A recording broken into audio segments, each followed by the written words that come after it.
Muy buenos días de nuevo y encantado de poder volver a reflexionar juntos y hacerlo en torno a la palabra de Dios. Mirad, hace un par de meses estuve en un encuentro es una asociación de terapeutas y quería comentar y no dejar pasar la ocasión porque el ponente se llama Néstor Bruno y de aquí le mando un saludo, no sé si nos verá alguna vez, que estuve charlando un ratito con él y le dije lo que hacíamos.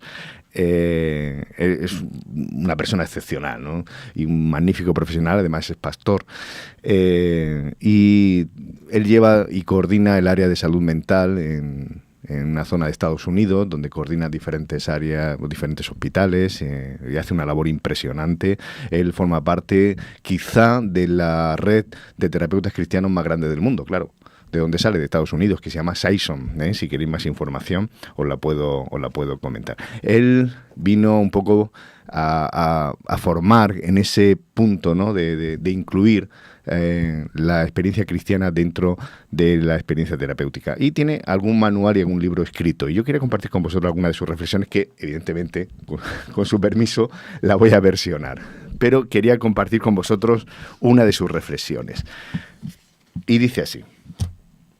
Cuando hablamos de la experiencia terapéutica, hablamos también de lo que tiene que ver con tirar de nuestros orígenes y de dónde venimos y de nuestros ambientes familiares. Pues sabéis que en la Biblia tenemos un personaje importante que si tuviera que presentarnos a su familia, posiblemente diría algo así. En mi familia tengo una tía que se quedó viuda, que no tuvo hijos, y como no podía soportar la idea de no tener familia, pues se volvió prostituta para poder quedar embarazada. Y sí, quedó embarazada nada menos que de su suegro. Y no es la única de las mujeres de la familia con esta reputación, porque otro de mis tíos conoció a una mujer y se enamoró perdidamente de ella. Mi tía abandonó su vida, es verdad, que cambiaba su cuerpo por dinero, y al final se casaron, ¿no? Todos dicen que de allí empezó una vida realmente, pues, feliz, pero yo no sabemos en la familia si siempre la fidelidad fue la característica. Yo no sé cómo mi tío pudo superar aquel pasado. Bueno, la historia no termina aquí en mi familia, porque yo tengo otro pariente que era un alto funcionario que tuvo una turbulenta historia de amor. Resulta que desde su terraza solía espiar las casas de los vecinos y una tarde vio a una vecina que tomaba pues un baño. Sintió que su corazón le palpitaba, hizo todo lo posible para seducirla. Pero la mujer estaba casada y su marido estaba en misión militar. Nada importó porque finalmente la sedujo y luego de un tiempo esa misma mujer quedó embarazada. Para ocultar el embarazo, movió todas sus conexiones e influencias, se hizo traer a su esposo de esa misión en el extranjero y como esto tampoco resultó, finalmente se la buscó para que este hombre fuera asesinado. Sus hijos nunca le perdonaron semejante canallada y uno de ellos intentó asesinarlo. En toda familia existen secretos de familia, cosas dolorosas, cosas vergonzosas de las que nadie habla. No sé quién de nosotros presentaría a su familia, a su novio o a su novia de esta manera, en una primera cena familiar, contando las historias más escabrosas. Sin embargo, la honestidad de la Biblia es asombrosa, porque Dios presenta a su familia y a los antepasados de su hijo, mencionando a los personajes como los que acabamos de describir, porque así más o menos comienza la biografía de Jesús.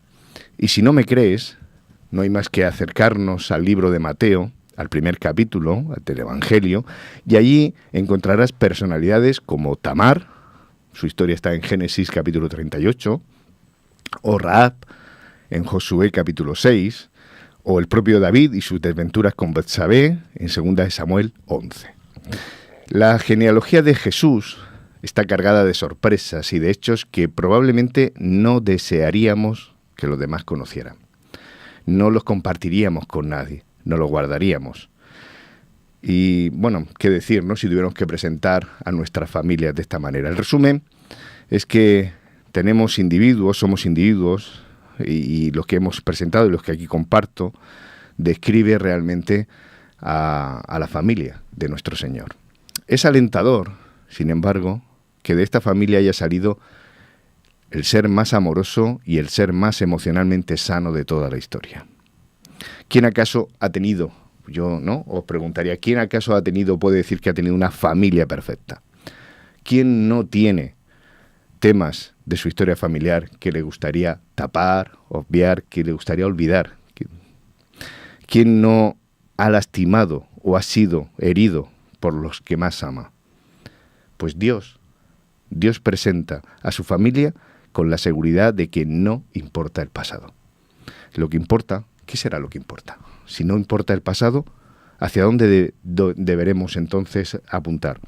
Pues lo que importa es lo que hacemos con el presente.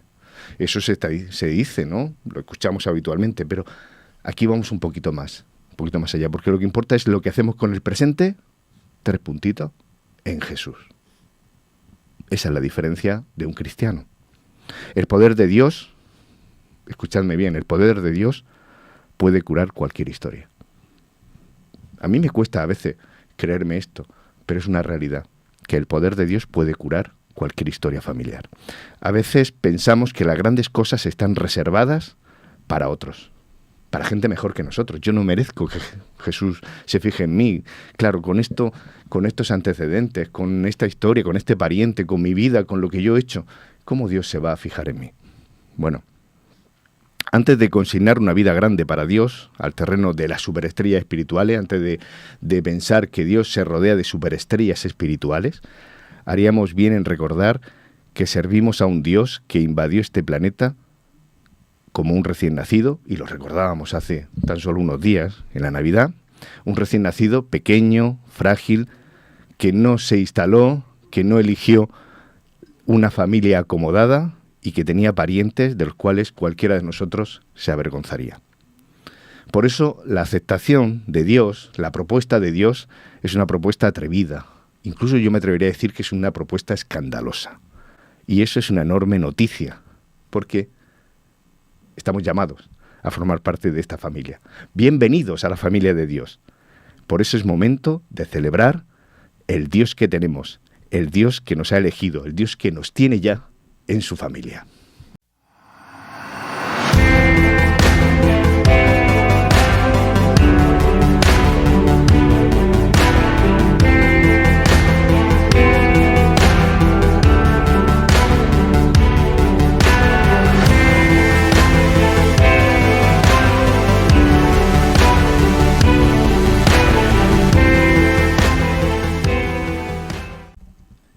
Bien, pues te damos, Juanfra, las gracias por esta primera reflexión, este primer acercamiento tan positivo, ¿verdad? A veces nos planteamos en nuestros orígenes, en nuestras historias, y nos bloqueamos, y qué bueno que para Dios no exista un bloqueo, no exista nada que impida que Él pueda trabajar y sanarnos, porque eso es lo que a Dios le interesa, el sanarnos, el curarnos, el restablecernos, sin importar las circunstancias. La verdad es que uno lee la genealogía de Jesús y uno dice, menudas joyitas hay ahí. Uh-huh. Pero yo creo que es totalmente intencionado, ¿bien? Porque si uno pusiera una genealogía perfecta, quizá uno podría haber pensado, claro, así cualquiera, ¿verdad? Si fuera toda una genealogía de Josés y Danieles, claro, es que tienes la creen de la creen. Pero qué bueno que la genealogía de Jesús está llena de gente imperfecta como tú y como yo, de gente que cometió errores, algunos de ellos gravísimos, como los que mencionabas de David, pero que nunca fueron obstáculo para Dios. Y me ha gustado mucho lo que nos has dicho. A Dios no le importa el pasado, sino qué vamos a hacer con nuestro presente junto a Él. Qué bueno que este sea nuestro Dios, que esta sea la verdad que tenemos que contar a los demás, que para Dios no hay pasados, para Dios no hay nada que le impida llegarse a nosotros. Lo que le interesa es, a partir de ahora, de este momento, de este segundo, del instante en que estás escuchando este mensaje, ¿qué vas a hacer con tu vida? ¿Cómo vas a caminar junto a Él? Eso es lo que a Él le importa. Me parece, para empezar la mañana así, chute de energía. Chute, ¿no? Esther, ha sido una primera aproximación Pues mira, la verdad es que es un tema súper interesante y además súper actual, ¿verdad?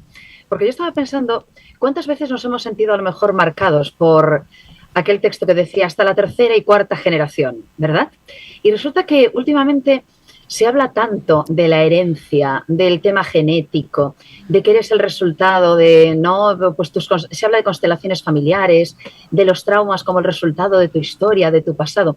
Y parece que cada vez, ¿no? La tendencia esa de la psicología actual nos lleva a esto, a que seamos el resultado de, y que además eso sea tan significativo como para que no tengas opciones, o para que, ¿verdad? Pues muchas veces no puedas hacer la vuelta atrás o el camino de vuelta, o no sé, volver a otra situación.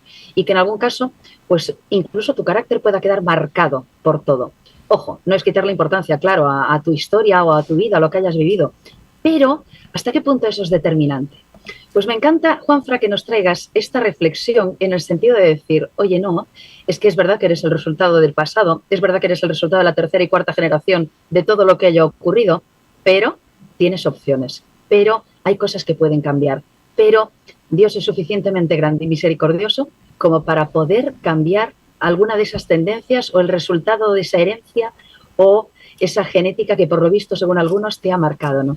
Y es tan liberador pensar que a pesar de, pues fíjate, y que es verdad, no hace falta que recordemos que nadie es perfecto y que evidentemente las familias están hechas de gente como yo, con lo cual no son perfectas, pero tenemos opción y si la familia de Jesús fue como era, pues la nuestra, fíjate, también tiene opciones, ¿no? Y podemos tener un futuro hermoso. Tal cual, porque tú has mencionado algo que es lo que yo creo que es universal, da igual, incluso, mira, si no somos cristianos terminamos buscando o terminamos tratando de encontrar el mismo objetivo, y esto mencionabas la libertad. ¿Quién no quiere ser libre? No hace falta incluso ser creyente, todo el mundo quiere ser libre para tomar sus decisiones, para ir por la vida, para decir, mira, no, ¿vale? No estoy condicionado tal. Bueno, más allá de eso, empezábamos el programa con una canción que hablaba sobre la paz, sobre la paz. Y al final es que esto va de esto. La vida, mucha energía va de que cuánta gastamos, cuánto ponemos en encontrar esa paz y esa libertad a lo largo de la vida. El tema es que vamos por la vida y con otras opciones siempre vamos parcheando.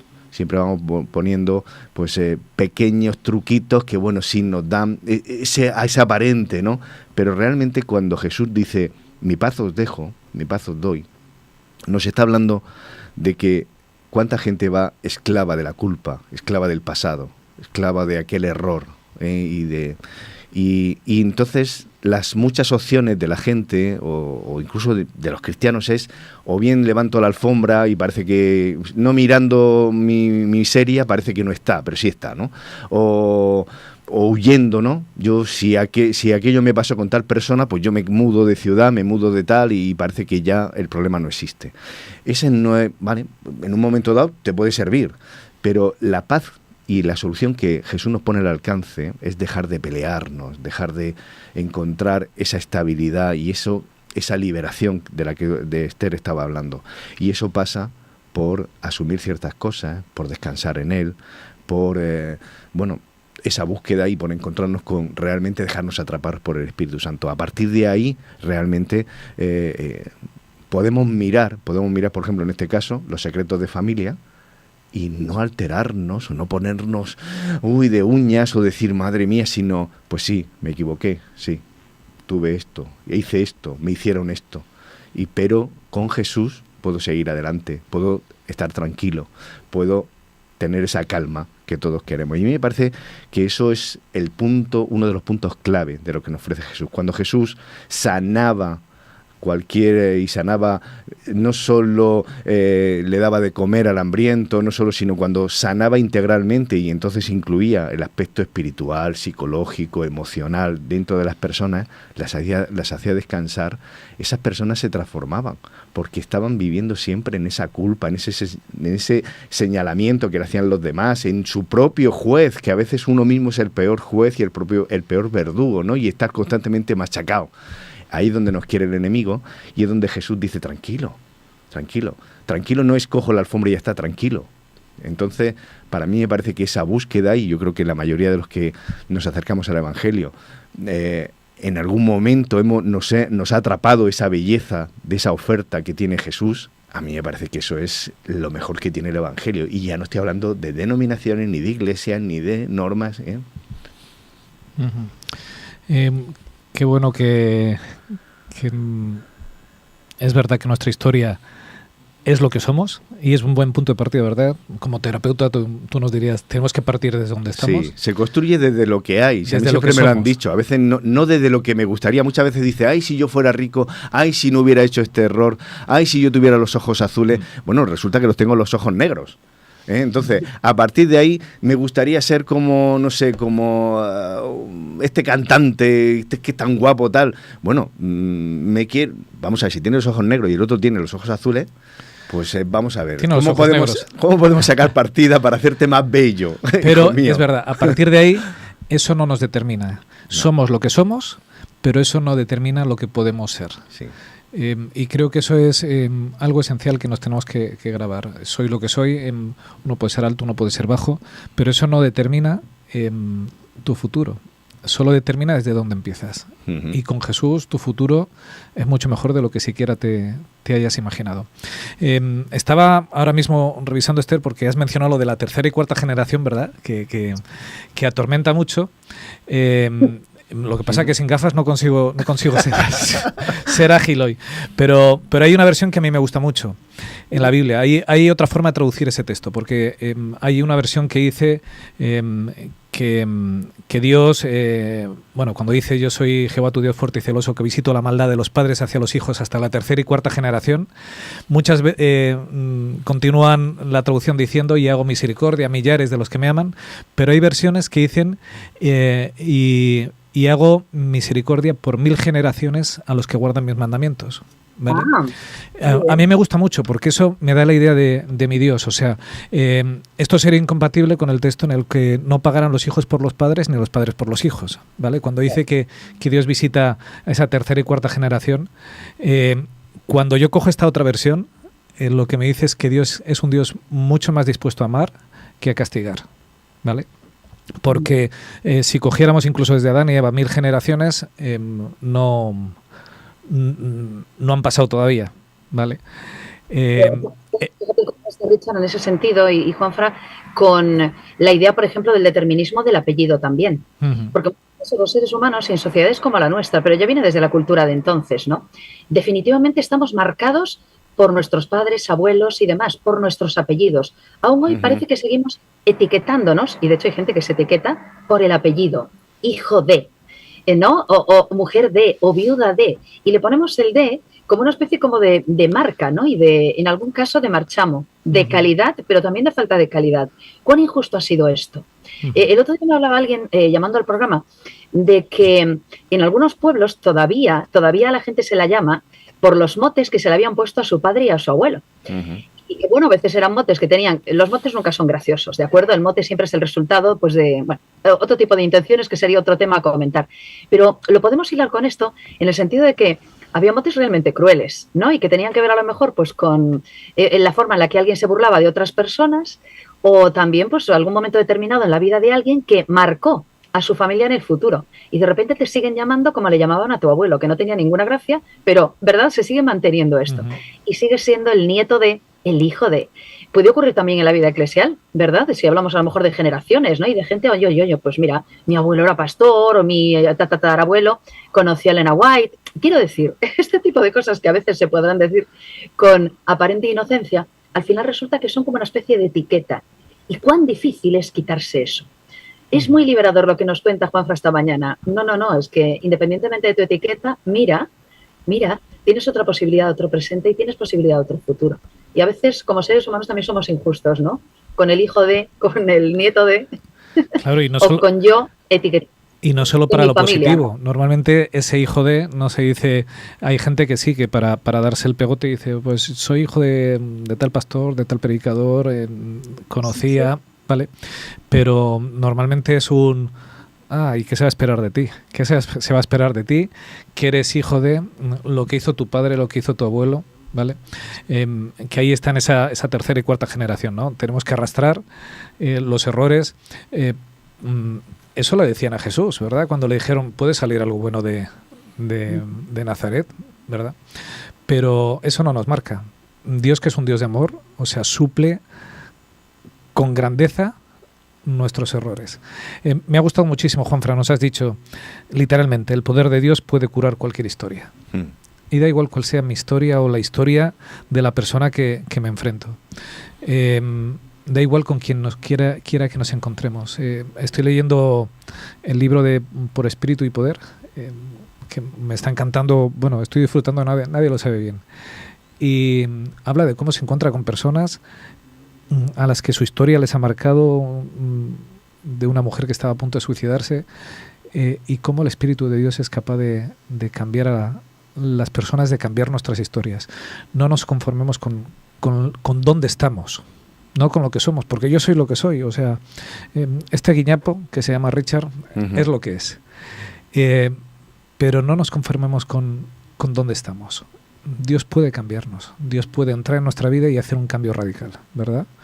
Luego vamos a hablar en la Escuela Sática acerca de alabanzas y de canciones y de himnos, ¿verdad? Hay una canción que a mí me encanta de Marcos Vidal, se llama El Payaso, que habla de un hombre que era payaso, pero quería ser trapecista. Y se empeñó la vida en querer ser trapecista hasta que se cayó del trapecio, ¿verdad? Y se quedó parapléjico. Y quedándose parapléjico, cuando le visitaban los niños, aprendió a ser payaso, que es lo que era en realidad. Y empezó a disfrutar, a dar alegría y a sentirse bien con lo que Dios podía hacer en su vida. Yo creo que Dios puede hacer en nuestra vida eso. O sea, dejemos de pensar en sueños, en lo que yo podría haber sido, en si no hubiese hecho aquello. Da igual. Lo que importa es el ahora.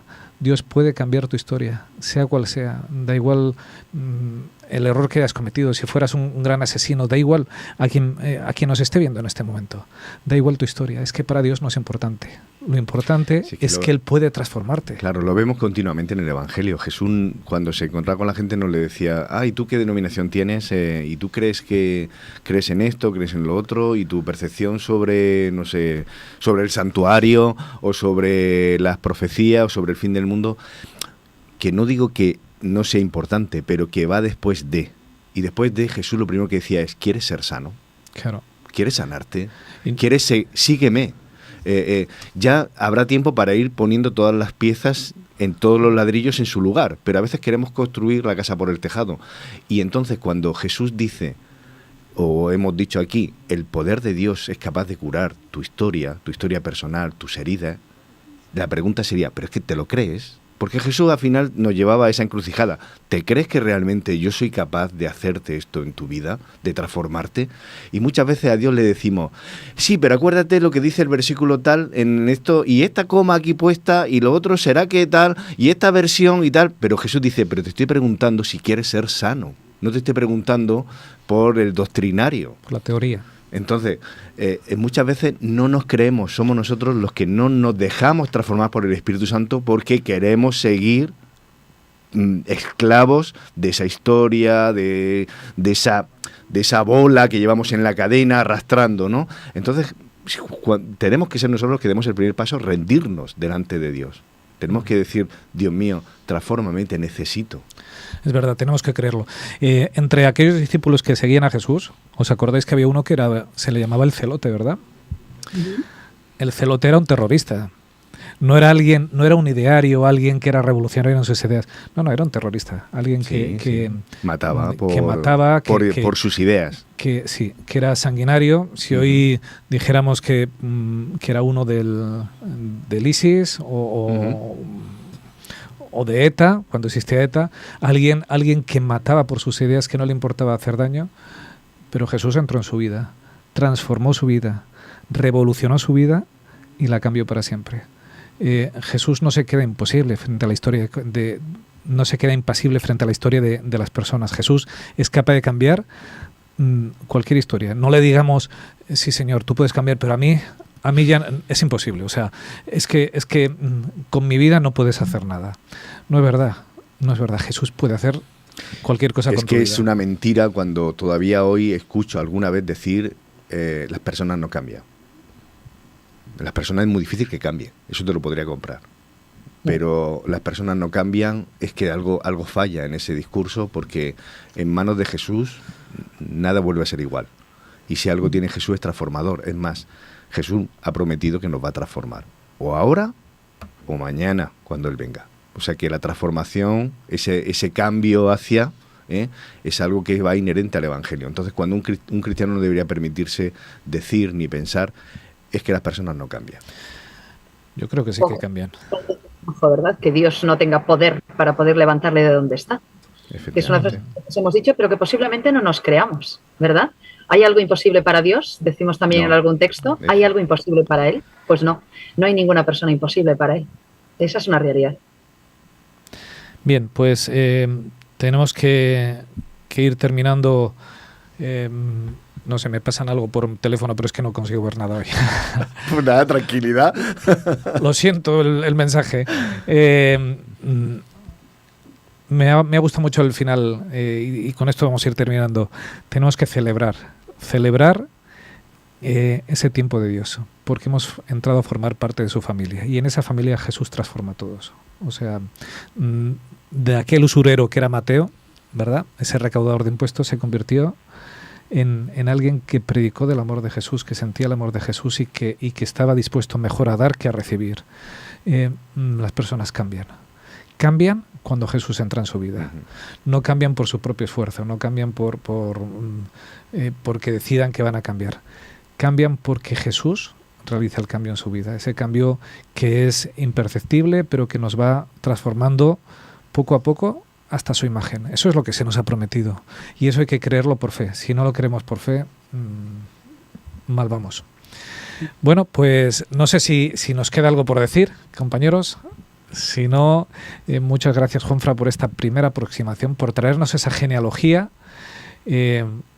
oscura de Jesús, pero que nos da tanta luz, ¿verdad? En que, todos arrastramos una historia, todos somos imperfectos. Yo me acuerdo, lo he dicho muchas veces, pero me acuerdo que de pequeño decía, yo quiero ser mejor que mis padres. Y cuando he tenido mis hijos, he aprendido a valorar todo el esfuerzo que hicieron mis padres y a decir, lo hicieron lo mejor posible y fallaron en muchas cosas. Yo lo hice lo mejor que sabía y he fallado en muchas cosas. No estoy contento con el padre que he sido. Entonces,